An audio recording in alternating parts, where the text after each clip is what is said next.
Selamat pagi. Hari ini jatuh hari Selasa, tanggal 29 Oktober 2024. Selamat pagi, Pak. Pagi, Horas balik ya Akademi. Oke, sehat ya? Sehat dong. Oh ya, tema kita pagi ini tentang kilah jaksa pada kasus Jessica Wongso. Jadi flashback ke 2016 ya, 2016 lalu. Bagaimana menurut Bapak, jaksa kita? Ya review lah ya jaksa ke-6 jaksa pada kasus Jessica Kumala Wongso. Katanya saat itu ada humas Jaksa Tinggi atau apa itu Jakarta. Mereka ini adalah orang-orang yang terbaik, jaksa-jaksa terbaik. Jaksa Ardhito Muardi, Sandi Handika, Hari Wowo, Sugi Carvalho, Wahyu Oktaviandi dan Mailani Wuhung ya, jaksa terbaik katanya ini. Nah, padahal kita temukan ya, mereka bukan yang terbaik, malah terburuk ya. Para jaksa dengan moralitas bajingan ya, tidak menghormati nilai-nilai kejujuran, keagungan sesuai dengan institusinya, namanya Kejaksaan Agung.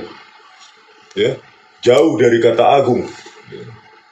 Malah moralitasnya sangat rendah ya, karena terbukti mereka hanya ingin memenangkan kasus, terus nggak peduli dengan keutuhan, keotentikan, keaslian ya, integritas data itu sebagai bahan tuntutan mereka, tidak peduli ya. Inilah perlu juga kita suarakan agar didengar ya. Masyarakat kan harus bersuara ya kepada presiden, pemimpin tertinggi republik ini, supaya ada tindakan yang bisa dilakukan. Karena memang ya kita yang membayar pajak 80% untuk biaya operasional negara ini. Ya wajarlah rakyat untuk bersuara ya. Nah tadi itu supaya Pak Prabowo Subianto mengetahui ini hancur Pak moralitas para jaksa ini, dan mereka atau sebagian dari mereka ya 2 atau 3 orang itu sudah menduduki posisi penting di Kejaksaan Agung, seperti Jaksa Ardhito Muardi dan Hari Wowo itu ya. Ya, jaksa penipu tetapi justru mendapatkan posisi yang tinggi. Nah, ini akan ditiru oleh jaksa-jaksa lain ya. Padahal harusnya mereka yang berasal dari Kejaksaan Agung ya harus bersikap agung lah ya, menciptakan peradilan yang adil dengan bukti-bukti yang bukan direkayasa. Nah, padahal pada saat persidangan saksi maupun ahli disumpah supaya mengatakan hanya kejujuran ya, diancam dengan pasal apa itu ya, 7 tahun atau apa itu, sumpah palsu ya. Tetapi para jaksa ini menipu dengan semena-mena, dengan sesuka hatinya, tidak ada sanksi apapun ya, dari government atau dari apalah yang berhak untuk menghukum mereka ya. Saksi dan ahli dipaksa ya, diancam dengan hukuman 7 tahun bila menipu, tetapi jaksa suka-sukanya boleh menipu ya. Terutama jaksa Sandi Handika itu ya, yang mengatakan barang bukti flash disk kami izin yang mulia tidak kami ubah atau kami sentuh. Nah, itulah perbuatan menipu yang paling verbal ya, paling epic yang kita kenang ya pada saat persidangan Jessica Kumala Wongso gitu. Nah, terus kaitannya lagi, padahal di sana ada yang namanya jaksa peneliti di kejaksaan itu. Apa tugasnya? Apa cuma meneliti formalitas, ya legalitas berkas-berkas, atau termasuk meneliti apakah bukti-bukti digital itu otentik atau tidak? Nah, kalau itu termasuk dari tanggung jawab dari jaksa peneliti pada saat kasus Jessica Wongso, kenapa barang bukti digital yang sudah kabur itu masih dipercaya sebagai bukti otentik ya? Meskipun logika anak-anak atau logika nenek-nenek yang tidak pernah sekolah pendidikan tinggi sudah bisa menyimpulkan itu. Tidak mungkin ini otentik, ini yang kabur seperti ini, tolak. Harusnya kan jaksa peneliti saat itu bisa mengatakan ya, kalau tidak berkomplot bekerja sama dengan Muhammad Nur Al-Azhar dari Christopher Harimantrianto, ya kenapa gitu loh, tidak ditolak gitu Tetapi kan diterima, berarti kan jaksa peneliti juga di sana abai melakukan tugasnya. Ini juga perlu dipecat dan dipidanakan ya, di samping ke-6 jaksa bajingan ini ya. Mulai dari Ardhito Muardi dan lainnya itu. Itulah tugas-tugas yang harusnya menjadi tugas pokoknya, dibayar rakyat dengan keringat rakyat. Mereka tidak mau tahu, padahal ancamannya itu 340 loh. Dan itu diekspos oleh media nasional. Yang sudah ancaman tertinggi saja dan diekspos media nasional aja mereka bekerjanya seperti itu, apalagi di daerah. Ya, bisa dibayangkan kualitas jaksa di daerah. Itulah yang paling tragis di Republik ini, Mr. Prabowo Subianto sebagai presiden ya. Ya tadi, ya itu sudah saya katakan ya, Sandi Andika secara barbar itu menipu. Yang penting menang ya. Padahal isi flash disk berubah-ubah itu. Oh, jumlah folder dan isi folder itu berubah-ubah. Dia tidak mau tahu. Menipu saja dia di persidangan. Izin yang mulia, kami tidak menyentuh atau mengubah sama sekali isi barang bukti. Inilah kualitasnya, bagaimana tindakannya ini. Saya sudah laporkan ke Komisi Kejaksaan juga bungkam tuh. Apakah SOP di sana ya, kalau jaksa kalah ditegur atau dikasih peringatan, mencari kebenaran kok menang kalah ya. Harusnya kan SOP itu kalau itu benar, SOP jaksa kalah dikasih peringatan, itu yang perlu diubah.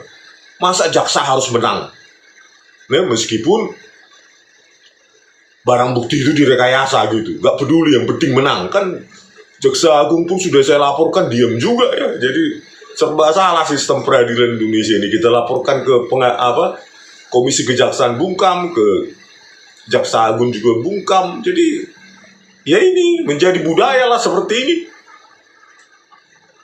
Ya, berikutnya Ardhito Muardi, bersandiwara lah dia. Ardhito Muardi itu, apakah tidak ada manipulasi, tampering, rekayasa? Apakah barang bukti ini, video ini otentik? Padahal dengan mata telanjangnya aja harusnya udah tahu dia kan itu video kabur. Tapi bersandiwara lah dia dengan Muhammad Noah Lazar dan Christopher Harimanrianto untuk meyakinkan hakim, publik dan lainnya bahwa barang bukti atau video CCTV yang diputarkan Muhammad Noah Lazar itu adalah bukti yang otentik. Itu lagi. Terus berikutnya Haribowo juga, Jaksa Haribowo bersandiwara juga dia dengan Muhammad Noah Lazar terkait dengan penggarukan lengan dan lutut Jessica. Padahal itu kabur itu video CCTV 9 itu. Tapi itulah ya, untuk semakin menggiring bahwa Jessica ada sisa cyanida di lututnya dan tangannya. Itulah dibuatlah itu animasi itu ya, terbukti pada saat dia membuka kan, kalau full high definition itu apa itu, tajam, tegas dan menutup hampir semua dimensi laptop. Tapi kan kita lihat sekitar seperempatnya pada saat kita jaksa itu membuka itu, klik Muhammad Noah Lazar itu membuka itu kan langsung seperempatnya itu secara spasial ya. Artinya dimensinya saja sudah dirusak dia. Bayangkan itu jadi bahan pertimbangan Bin Sargultum bahwa Jessica melakukan penggarukan dengan bukti yang seperti itu. Sekarang kalau dibalik, misalnya Haribowo itu ada saudaranya atau dia sendiri di kursi terdakwa, apakah mau dia dengan bukti yang sudah diotak-atik seperti itu? Kan harus ditolak sesuai dengan pasal undang-undang pasal 86 ya, undang-undang ITE itu kan harus dijamin keutuhannya ya, data digital itu sehingga bisa diterima di pengadilan. Kalau sudah diotak-atik seperti itu, dituduhkan sana sini, apa mau tuh Haribowo, keluarganya misalnya, atau dia jadi di kursi terdakwa? Kan tidak mau. Makanya harus ada fair play. Ketika menuduhkan seseorang melakukan tindakan kriminal, ya harusnya datanya harus utuh, bukan yang dikabur-kaburkan, dimensinya dikurangi, kehalusan pergerakan objek, frame rate-nya dikurangi kan. Itulah para jaksa ini ya. Selanjutnya lagi Jaksa Sugi Carvalho dan Wahyu Oktaviandi memaksa Jessica untuk mengakui pergerakan-pergerakan dari video CCTV yang sudah diotak-atik oleh Muhammad Noah Lazar dan Christopher Harimanrianto. Padahal sebenarnya nggak perlu lulusan sarjana hukum, lulusan SD aja atau nenek-nenek di pasar sudah tahu, kok butek ya, kok kabur itu, kan gitu. Apakah itu asli itu? Masa zaman sekarang ini tahun 2016 di kafe yang terkenal videonya kabur begitu, itu kan harusnya logika itu ya. Tetapi karena berkomplot ya untuk melancarkan rekayasa ini, ya akal mereka ya harus mati ya supaya mendukung ini ya. Jadi otak dan analisa mereka harus dimatikan ya supaya bisa mendukung rekayasa ini. Itulah jawaban saya kira-kira. Review. Oke. Di internet, kalau kita googling searching tentang jaksa ya, minim sekali. Paling hanya jaksa itu dibahas ketika menangkap si A, si B gitu ya. Bahkan tidak ada yang mereview mereka. Kalau di polisi ada namanya Police Watch ya, atau IPW, ada yang mengamati kinerjanya. Kalau saya lihat, jaksa ini nggak ada. Saya pikir ini sangat miris ya. Sebenarnya ada dibayar rakyat, komisi kejaksaan. Tapi itulah ya, ketika dilaporkan rakyat, entah apa kerjaannya. Padahal saya sudah memberikan bukti-bukti saintifik. Sebenarnya ada ya komisi yang bekerja untuk mengawasi jaksa. Tetapi apa hasilnya? Ya, mungkin tinggal menunggu-nunggu gajian aja ya. Padahal kan ini sangat barbar ya, brutal, biadab. Video CCTV itu yang sudah direkayasa itu ya dipakai di persidangan untuk apa? Mengkonfirmasi juga jawaban dari saksi, terutama sedotan. Ya, posisi sedotan yang katanya Marlon Napitupulu sudah ada dipindah ke gelas Mirna Salihin pada saat dia mengantarkan koktail dan sazera. Ya, terus saksi Hani Jutabun yang katanya cuma mencicipi, ya, tetapi justru itulah ya cuma mengandalkan kesaksian itu, padahal ada bukti yang lebih valid, yaitu video CCTV 7 dan 9 gitu. Ya. Kenapa itu nggak dipakai? Karena apa? Sudah dirusak. Gitu loh. Jadi mereka ya udah memakai siapa ini ya, saksi-saksi palsu ini, Hani Jutabun dan Marlon Napitupulu gitu loh. Hani Jutabun kan dia mengatakan langsung mengadu, Mirna Salihin langsung mengadu, kan begitu. Padahal karena memang laju frame dari video CCTV 7 itu ya pukul 17.17 sampai 18.39 memang sudah dirusak laju frame-nya oleh Muhammad Noel Azhar dan Christopher Harimanrianto yang tertera di BAP mereka gitu, metadatanya itu ya. Kalau sudah dikurangi ya pergerakan tangan itu juga bisa hilang gitu ya. Begitu juga dengan pengakuan Hani Jutabun yang katanya hanya mencicipi, padahal kalau pergerakan 25 frame per detik itu dia tak bisa kita cari durasi berapa lama dia meminum itu, apa benar atau berbohong dia mencicipi, kan begitu. Itulah data digital yang harusnya sangat tak terbantahkan, valid, itu bisa dipakai. Tetapi para jaksa lebih memilih ini kesaksian para saksi palsu ini, padahal ada harusnya itu, tapi dirusak. Yang rusak inilah disajikan oleh Ardhito Muardi dan Sandi Andika ya, terutama juga pergerakan sedotan. Katanya si Marlon Napitupulu ketika saya mengantarkan sajerah dan koktail sudah pindah itu.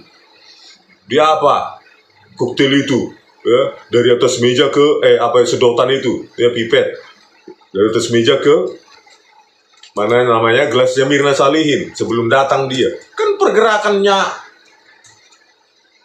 Jessica bisa dideteksi di situ, motion analysis ya, 12 meter aja dengan 2 juta pixel per frame kan gampang, tapi tidak ada itu. Ya karena memang tidak ada gitu. Dipakailah Marlon Napitupulu. Ya, kalau ada pergerakan Jessica memindahkan sedotan, ya nggak perlu dikaburkan itu. Ditunjukkan saja di zoom 2-3 kali kepada Binsar Gultub, selesai itu masalah. Ya, dihukum seberat-beratnya. Inilah ya, bahwa video CCTV yang harusnya otentik bisa dipakai oleh jaksa, tetapi mereka memilih menggunakan video CCTV yang sudah direkayasa ya oleh oknum-oknum kepolisian itu ya, Muhammad Noel Azhar dan Christopher Harimanrianto. Dan paling paling tragisnya ya, bahwa video CCTV itu juga diamati oleh para psikolog, Natalia bla bla bla ya, kriminolog ya, terus ahli hukum pidana, dokter forensik terus toksikolog, kan berbahaya sekali nih. Video CCTV itu dijadikan referensi menganalisa pergerakan yang janggal dari Jessica, ya, pergerakan yang mencurigakan, pergerakan Mirna Salihin, katanya indikasi minum cyanida. Dari yang kabur itu dokter forensik Slamet Purnomo bisa menyimpulkan, ya, padahal kita dengan software aja susah menyimpulkan itu. Kok dia bisa dengan mata telanjang? Inilah tragisnya hukum di Republik ini, betapa sistematik dan terstrukturnya, ya, perbuatan rekayasa ini yang melibatkan oknum kepolisian, para jaksa bajingan ini, terus saksi palsu, saksi-saksi ahli yang mengkonfirmasi video yang sudah direkayasa itu. Inilah semua sudah sistemik dan kita tidak tahu lagi lapor kemana, ya. Harapannya ya presiden lah sesuai janjinya, hukum yang tegas. Ya hukum yang tegas ya berlaku juga ke para jaksa bajingan ini. Begitu Anda terlibat, ya, memanipulasi atau ikut, ya, setuju menghadirkan barang bukti rekayasa itu di persidangan, maka Anda harus dipecat dan dipidanakan. Itu loh, begitu pendapat saya. Kan dari 3 instrumen hukum ini, polisi sebagai penyidik, jaksa, hakim. Di masyarakat yang selalu disalahkan pasti polisi, hakim, dan baru-baru ini hakim yang menjadi sorotan. Saya tidak atau pemberitaan tidak pernah menyoroti jaksa bersalah, jaksa ditangkap, jaksa dihukum. Jadi dalam permainan ketiga ini, jaksa ini paling aman saya lihat, ya. Iya, karena memang kewenangan penuntutan ada pada jaksa, ya. Kalaupun polisi menyerahkan berkas, ya, pihak kejaksaan nggak menyampaikan ke pengadilan, ya nggak selesai itu barang, nggak nyampe itu barang kan.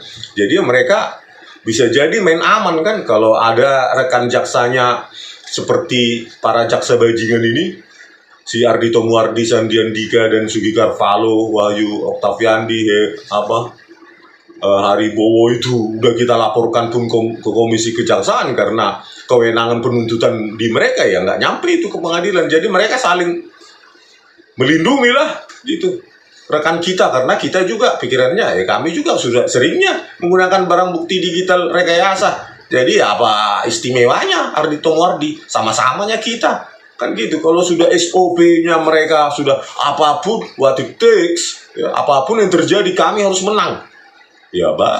Ya hancur sistem penegakan hukum di Indonesia ini, apapun harus menang. Bukti rekayasa pun harus kita hadirkan demi kemenangan kita dan demi karir kita. Nah, itu hancurlah sistem peradilan kita, ya. Belum lagi baru-baru ini tertangkap itu, ya, mafia atau agen hukum itu, ex pejabat MA, namanya siapa saya catat itu, Caroh Rikar, ya kan. Bayangin uang 920 miliar itu, ya, di rumahnya itu untuk menyogok-nyogok kasasi lah, banding lah, dan segala macam lah itu di Mahkamah Agung. Kan makin hancur ini Indonesia ini, ya. Bisa jadi pada saat kasus Jessica juga orang ini dipakai untuk mengamankan banding lah, kasasi lah, apalagi itu PK. Ya bisa jadi, karena ini udah hebat kali ini orang sampai 920 miliar lebih atau 1 triliun dari hasil itu, ya, menyogok-nyogok. Sebenarnya uang yang beredar kapitalisasinya berapa itu, ya? Kalau dia dapat 10% aja dia dapat 1 triliun, berarti kan uang beredar selama dari mafia dia, ya, dari agen dia udah 10 triliun itu uang beredar itu di Mahkamah Agung itu untuk sogok-menyogok, ya, jual beli keputusan itu. Inilah harapan kita. Jadi apapun yang kita hadirkan nanti, ya, scientific evidence mental gitu. Mental karena apa? Ya gampang disogok di atas. Ya, harusnya kan MA itu harus dibubarkan itu kalau seperti itu, ya. Dibekukan itu, dibentuk ulang hakim-hakimnya. Ya kan cuma sedikit itu. Ya kalau ini kan sudah sistematis ini, pastilah, ya, dia mafia di Mahkamah Agung. Terus siapa yang disogok? Masa administrasinya atau satpamnya di Mahkamah Agung? Kan nggak mungkin yang dia sogok satpam. Ya pembuat keputusan lah. Siapa? Ya MA dan Hakim Agungnya lah. Kan gitu. Itu harusnya dibekukan, dibubarkan itu. Ya, sudah sangat sistemik itu, terstruktur itu apanya kan. Ya kita yang mencari keadilan nanti ini seperti sidang PK Jessica, walaupun sudah kita buktikan rekayasa itu, tapi sudah menyogok di atas, ya apa gunanya? Ya, nggak ada gunanya sidang itu, karena yang di atas itu yang punya power memutuskan nanti Mahkamah Agung. Ya, nggak ada lagi harapan keadilan ini bagi rakyat ini, Mr. Prabowo. Ya, Mr. Prabowo harusnya membubarkan itu Mahkamah Agung itu, memecat, memidanakan, periksa mulai dari siapa tadi itu ex pejabat MA itu Caroh Rikar ini kan, periksa secara mendalam siapa saja hakim agung yang sudah disogok dia, itu loh. Pecat, pidanakan itu, bersihkan, bubarkan yang hakim-hakim itu, cari yang baru, karena sudah nggak ada lagi kepercayaan publik terhadap mereka. Karena ini 900 atau hampir 1 triliun uang sogok-sogok ini.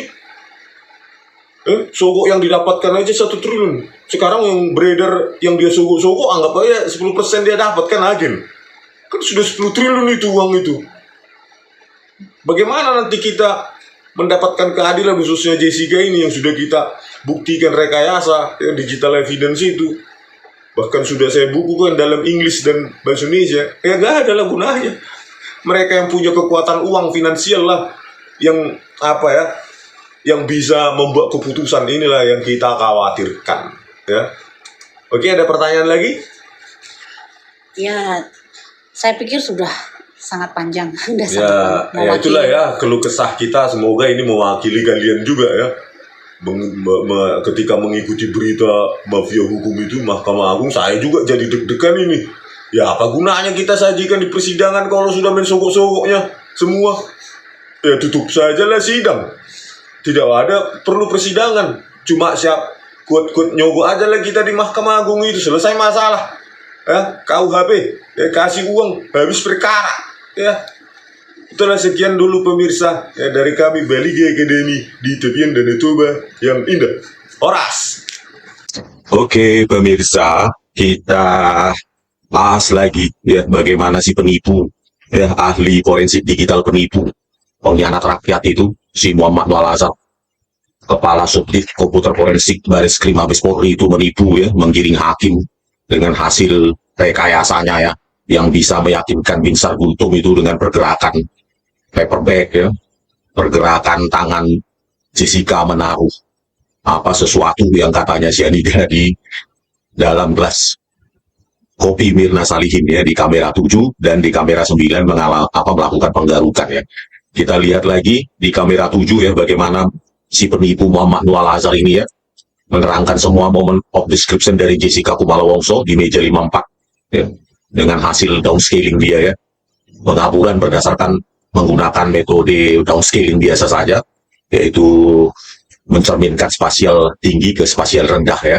Jadi 1,5 juta frame dibuang ya, tiap frame dalam video itu untuk dapat menggiring hakim dan publik, jutaan publik saat itu ya. Inilah dia di kamera 7, 15.57 sampai 17.17. Disinilah dalam rentang ini Jessica dituduh melakukan penjajaran paperback dan memasukkan sesuatu ke gelas kopi Mirna Salihin ya.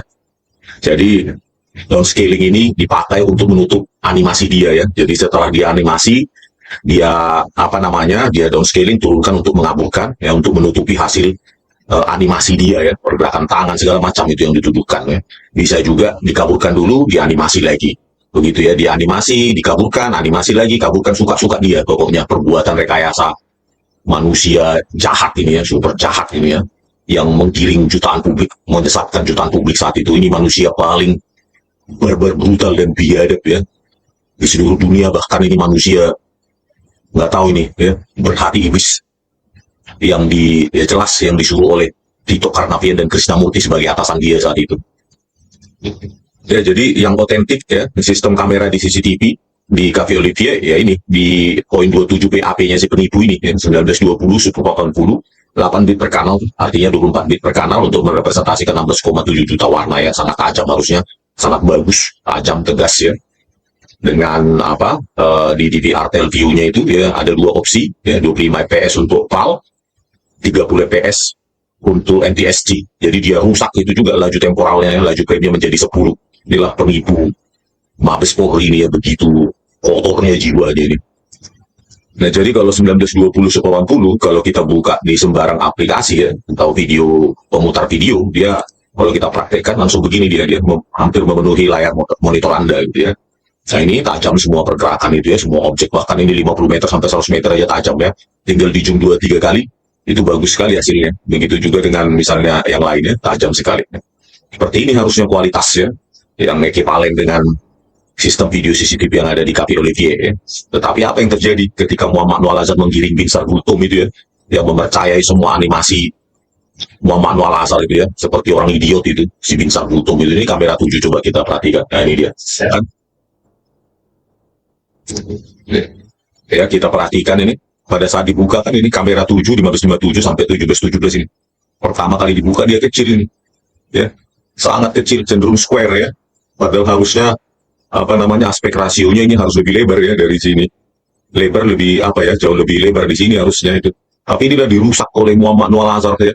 Mabes Polri harusnya menjaga integritas data, malah dihancurkan ini. Harusnya terbuka lebar ini, hampir memenuhi layar laptopnya sesuai dengan metadatanya ya. Ini lagi hancur semua. Nah, di sinilah yang dituduhkan itu. Semua pergerakan Jessica ya dikriminalkan oleh Mabes Polri, Tito Karnavian dan Krisnamurti ya. Apa yang bisa kita percaya di sini ya? Paperback bergerak. Kalau orang yang jago animasi ya, paperback itu bisa turun dari langit juga bisa ya. Turun dari langit, bahkan di dinosaurus atau sapi aja datang ke Cafe Olivier bisa dia buat gitu. Makanya jangan disentuh data itu.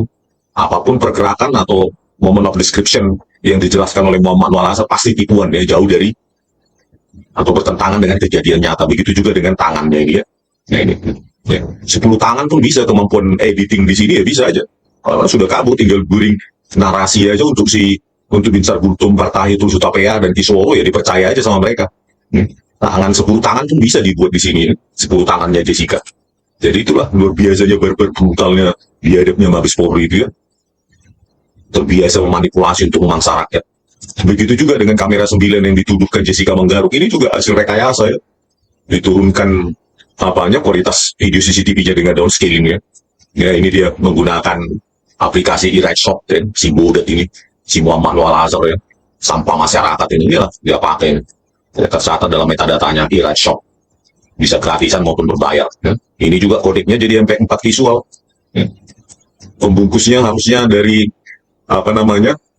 DVR-nya itu MP4 ya, malah dibuat jadi API ya, audio video interleave. Jadi kodeknya juga jadi dari harusnya advance video coding jadi MP4 visual yang lebih jadul ya. Inilah perbuatannya Muhammad Noel Azhar. Nah, itulah dipakai untuk merekayasa pergerakan tangan Jessica menggaruk-garuk tangannya gitu.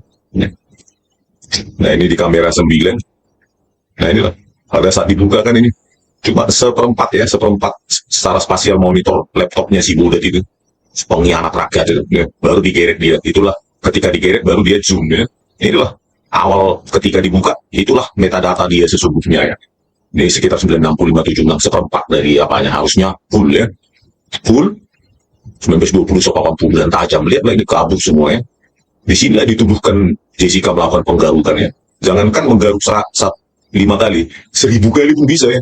Orang punya kemampuan animasi ya. Makanya saya bilang laboratorium komputer forensik Mabes Polri itu bukan laboratorium forensik, itu laboratorium itu ya, bukan laboratorium, tapi itu studio animasi digital yang dipakai oleh para pemanipulasi perekayasa itu di Mabes Polri itu ya, untuk merekayasa kasus pesanan. Ini orang ini udah sering ini melakukan pesanan-pesanan para jenderal-jenderal yang oleh pangkat ini untuk merekayasa kasus ini manusia pengkhianat rakyat ya.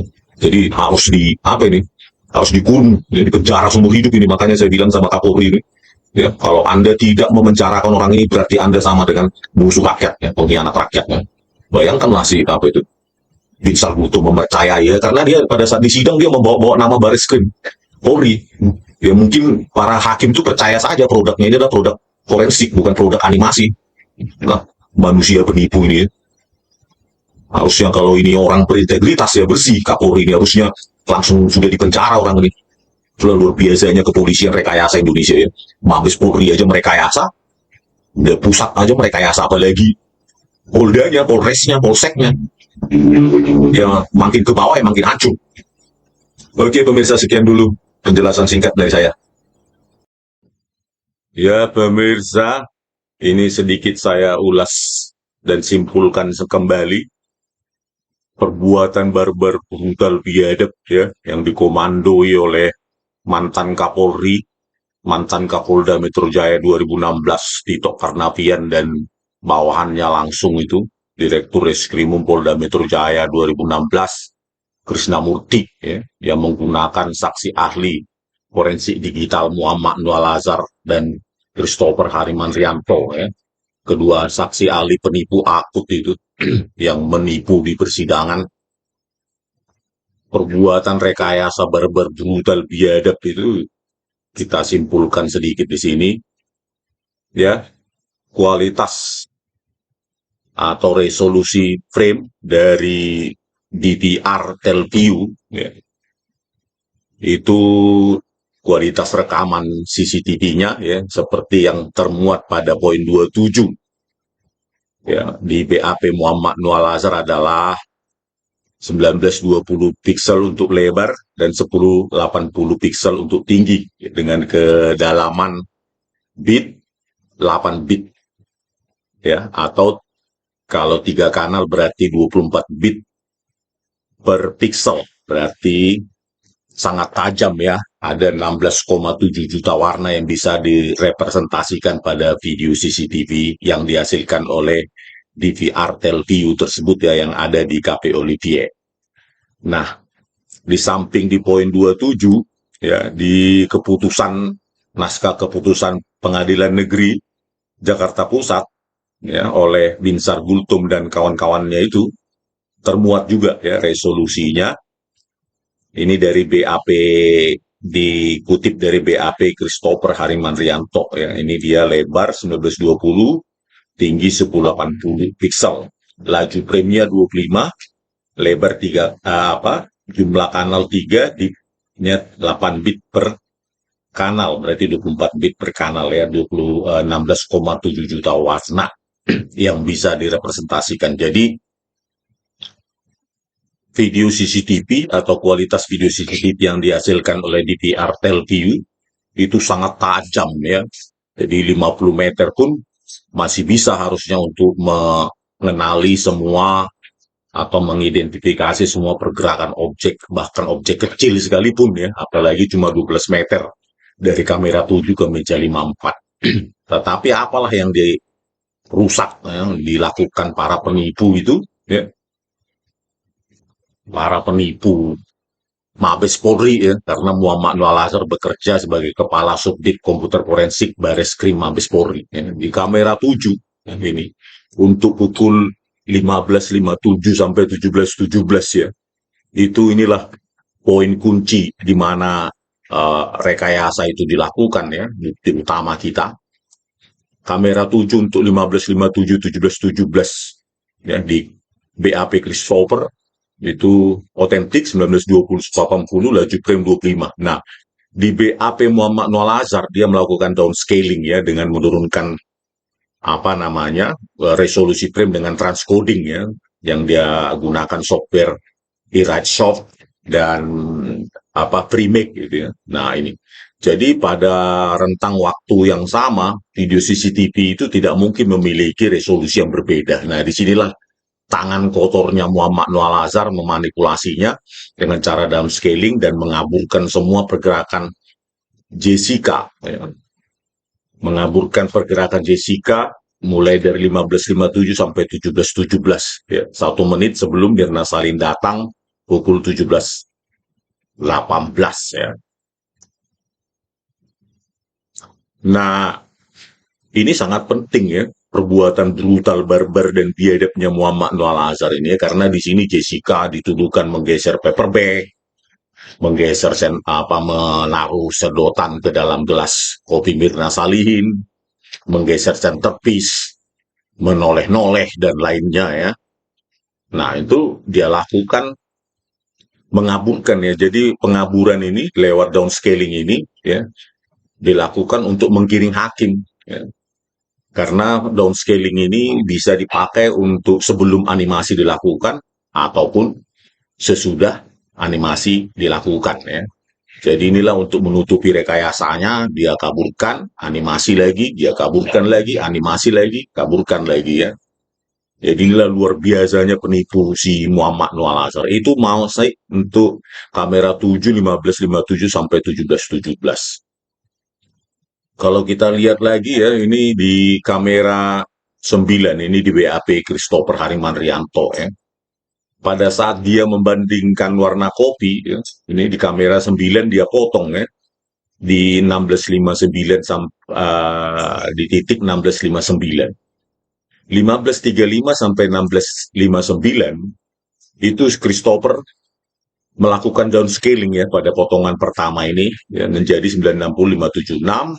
Potongan kedua dia biarkan otentik. Jadi dia memanipulasi kamera 9 ini sehingga seolah-olah ya terjadi adanya perbedaan warna kopi pada saat disajikan Agustrono ya, dia downscaling, dia rusak warna kopi tersebut, dan pada saat diambil sari ya,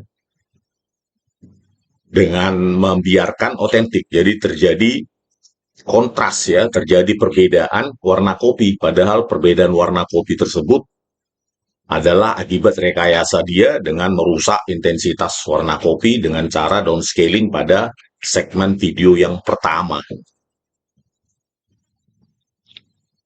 Selanjutnya juga Christopher melakukan penipuan ya, rekayasa untuk kamera 7 ya. Dia potong di sini di pukul 17.17 sebelum Mirna Salin datang ya, menjadi dua segmen. Segmen pertama itu dibiarkan otentik, segmen kedua yang dia rekayasa ya dengan cara pengaburan ya, karena seperti saya katakan tadi, pengaburan itu bisa dipakai untuk menutupi secara visual rekayasa yang dilakukan ya, animasi, penghilangan frame, penurunan laju frame dan lainnya. Lihatlah di sini setelah dia downscaling juga, laju frame-nya juga dia turunkan menjadi 10 frame per detik dari 25 frame per detik ya. Padahal di sini ingin dilakukan analisis sedotan ya, posisi pengaduk, apakah Mirna Salihin mengambilnya langsung sudah ada di dalam gelas atau dari atas meja. Justru di sini dia kaburkan, padahal ini adalah elemen kunci. Ya. Itulah perbuatannya Christopher Harimanrianto ya. Direkayasa karena apa? Ya karena fakta yang terjadi ya bukan seperti yang dia sajikan di persidangan. Kalau sesuai dengan yang dia sajikan tidak perlu direkayasa dengan dikabur-kaburkan seperti ini ya. Faktanya pasti sebaliknya, bahwa sedotan ada di atas meja, tidak diintervensi apa oleh Jessica, dan itu diambil oleh Mirna Salihin, gitu loh, dari atas meja itu. Selanjutnya, kedua ahli penipu tersebut juga melakukan rekayasa downscaling ya, penurunan resolusi frame untuk kamera 2, kamera 3, dan lainnya ya. Hampir semua kamera ya di PAP itu mereka lakukan rekayasa. Untuk kamera 2 dan kamera 3 ini sangat penting ya, karena di sini bisa dijejak warna kopi yang diambil oleh Devi Siagian ya dari meja 54 setelah diminum Mirna Salihin. Justru mereka kaburkan, mereka rusak di kamera 2, kamera 3, dan kamera 4 dan kamera 1 ya, kamera 15 semua mereka hancurkan. Padahal informasi warna kopi, volume sisa kopi, terus pergerakan gestur Mirna Salihin ketika dibawa dari Cafe Olivier dengan kursi roda, harusnya pengamatan itu bisa lebih lengkap, tetapi mereka hancurkan resolusi itu ya. Tidak puas hanya dihancurkan, mereka ini juga ya, mereka hancurkan juga informasi warna yang harusnya 3 kanal YUV, mereka hancurkan resolusi informasi warna tersebut dengan membuang kanal U dan P sehingga tersisa informasi intensitas saja, keabuan, jadi kanal Y saja yang tersisa ya, untuk menutupi tadi itu informasi-informasi yang diperlukan untuk analisis forensik. Tapi itulah yang dilakukan oleh para penipu pimpinan Tito Karnavian dan Krishnamurti tersebut. Tidak puas sampai di situ ya, para penipu pimpinan Tito Karnavian tersebut juga membuang 96.000 frame, 96.043 frame dari kamera 17. Padahal di sini seharusnya bisa dijejak lebih detail apa yang dimasukkan oleh Rangga ketika mempersiapkan kopi susu dan lainnya ya, es dan lainnya, tetapi mereka buang itu 96.000 frame lebih ya, 64,02 menit itu durasi video hilang. Perusakan barang bukti digital oleh kedua penipu tersebut ya. Untuk kamera 9 juga Muhammad Noah Lazar ya, di BAP-nya ada 100 frame yang hilang. Ya. Padahal di sini di kamera 9 ini pukul 15.35 sampai 16.59 dituduhkan Jessica melakukan penggarukan akibat cyanida ya. Aduh, parah sekali ya. Di kamera 7 juga gitu, ada 50 frame yang hilang ya. Atau durasi 2 detik kalau 25 frame per detik. Tapi kalau sudah di apa turunkan laju frame-nya menjadi 10 frame per detik ya. Jadi itu durasi 5 detik frame hilang ya, kamera 7. Luar biasa kerusakan, manipulasi dan rekayasa yang dilakukan oleh Bareskrim ya. Bareskrim Mabes Polri ya, isinya para pengkhianat semua itu. Berikutnya saya simpulkan lagi kembali ya, saya ulang-ulang lagi ya. Isi folder di tangan jaksa juga mengalami perubahan yang sangat radikal ya. Meskipun Jaksa Sandi Handika menipu di persidangan dengan mengatakan isi flash disk-nya tidak mereka sentuh atau tidak diubah sama sekali ya. Karena yaitu penipu akan bekerja sama dengan penipu, pengkhianat bekerja sama dengan pengkhianat ya. Pengkhianat rakyat Muhammad Noah Lazar dan Christopher Harimandrianto ya bekerja sama dengan para jaksa penipu dan pengkhianat juga. Ardhito Muardi, Sandi Handika, Sugi Karpalo, Haribowo, Malane Wuwum, dan Wahyu Tapiandi. Inilah ya, isi folder CCTV 7 ya, di tangan jaksa yang sama itu bisa berbeda pada 2 titik waktu yang berbeda ya. Pada saat dibuka oleh Muhammad Noah Lazar itu cuma 2 potongan file ya, ini dia. Nah ini dia. Ya. Tetapi pada saat Agus Triyono 4 dia potongan file. Bayangkan ya, mereka mengatakan analisis frame, analisis hash, analisis error level, analisis metadata itu omong kosong penipuan semua ya. Jelas analisa yang mereka sebutkan itu gagal karena nyata-nyata ini perbedaan 2 jumlah video ya. Tahap yang mereka lakukan dari 2 ke 4. Mereka cop-cop, buang sana sini, potong sana sini, animasi sana sini. Hanya mereka dan Tuhan yang tahu ya. Yang pasti jumlah folder sudah berubah, maka integritas data sudah terintervensi, sudah koruptif ya. Berikut juga dengan kamera CCTV 9 ya, pada saat dibuka oleh Muhammad Noah Lazar, isi potongan filenya cuma 2. Tetapi pada saat Agus Triyono jadi 3 ya. Apapun suka-suka mereka ya, mereka lakukan ya, menginjak-injak hukum dengan ya tidak menghargai yang namanya data digital itu yang dijaga dengan sakral. Yang penting kasus menang, kita otak-atik, terserah. Kita yang punya hukum. Itu menurut mereka karena backup mereka saat itu adalah Kapolri Tito Karnavian. Terus jumlah folder juga begitu. Bayangkan tadi isi folder. Jumlah folder ya pada saat Jessica Kumala Wongso itu dihadirkan sebagai terdakwa. Ini tanggal 28 September jumlah foldernya 13. Bayangkan pada saat Agus Triyono dihadirkan sebagai saksi ahli, sebagai ahli itu cuma 11. Perubahan yang sangat radikal dan manipulatif oleh Bareskrim Polri ya, bekerja sama dengan para pengkhianat. Begitu juga dengan file folder CCTV 3 ya, isinya kadang 2 ya, pada saat Rasmiati 2 isinya, 1 video warna, 1 keabuan. Tetapi pada saat Agus Triyono 3 video CCTV 3 ya, folder video CCTV 3 isinya 3 ya, 2 warna, 1 keabuan. Memang benar-benar brutal, barbar dan biadab memang Bareskrim Mabes Polri ini ya, dan itu tidak mau minta maaf lagi Kapolri pengecut dan banci itu ya. Berikutnya yang paling barbar biadab adalah kesalahan hitung mundur manual yang dilakukan Dr. Nursamran Subandi, toksikolog Mabes Polri ya. Bayangkan ya, menghitung mundur aja salah ya. Ini harusnya ya, kalau dihitung mundur lewat persamaan dia itu bukan 16.39 sesuai hitungan dia ya. 16 kalau 10 Januari 2016 10.30 dikurangi 90 jam 9 menit 36 detik, hasilnya katanya 16.3936 detik. Tetapi setelah kita menghitung mundur manual, yaitu sebenarnya 6 Januari 16, 20, 24. Inilah brutal barbar biadabnya ya. Bukan hanya laboratorium komputer forensik Mabes Polri ya. Laboratorium toksikolognya pun barbar brutal biadab ya. Menersangkakan orang dengan rekayasa perhitungan mundur manual seperti ini. Belum lagi kalau kita tengok persamaan dekomposisi penguraian sianidanya menggunakan persamaan kuadratik ya. Bayangkan setelah ini turun ya naik lagi menjadi gelas itu menjadi meningkat apanya konsentrasi sianidanya. Ini kan benar-benar barbar brutal biadab bodoh bego ini ya. Nur Samran Subandi ini ya, toksikolog Mabes Polri ya, bodohnya luar biasa, hitungan salah, mengaku pula mulutnya Kapolri itu selalu scientific crime investigation ya. Mana ada di dunia ini menghitung laju di komposisi apapun menggunakan persamaan kuadratik. Udah gitu menggunakan Excel lagi ya. Bukan software yang khusus untuk saintifik. Ini kan operasi perkantoran ini ya. Software perkantoran. Dan saya uji dengan software ya 16 20 10 harusnya ya.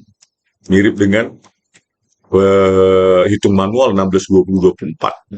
Saya hitung 16 20 dengan software program Python ya, program sendiri. Bayangkanlah ya, dia bilang 1639, hitung mundur aja salah. Inilah luar biasanya sih laboratorium toksikologi ini. Rekayasa semua di Mabes Polri itu, sampah semua, sampah masyarakat semua untuk memenangkan kasus. Luar biasa mereka menipu rakyat, memangsa rakyat untuk prestasi rekayasanya itu ya, terutama manusia biadab itu, barbar brutal biadab itu. Tito Karnavian dan Krisnamurti itu ya, memakai semua jajarannya untuk menipu. Bukan hanya laboratorium komputer forensik, laboratorium toksikologi Mabes Polri juga menipu. Luar biasa. Ya itulah sedikit kesimpulan ya tentang 37 bukti ilmiah yang tak terbantahkan ya, yang dilakukan oleh para manusia biadab Mabes Polri, ya, Bareskrim Mabes Polri, khususnya laboratorium komputer forensik dan laboratorium toksikologi Bareskrim Mabes Polri, penipu perekayasa rakyat, pengkhianat semua. Dan sampai saat ini Kapolri Listio Sigit Prabowo tidak pernah mengakui ini. Ya. Biarkan publik yang akan mengetahui, menertawakan, ya kita pertontonkan ke jutaan publik betapa bobroknya ya mentalitas manusia-manusia biadab barbar brutal yang ada di Bareskrim Mabes Polri itu tersebut. Oke, sekian dulu. Terima kasih.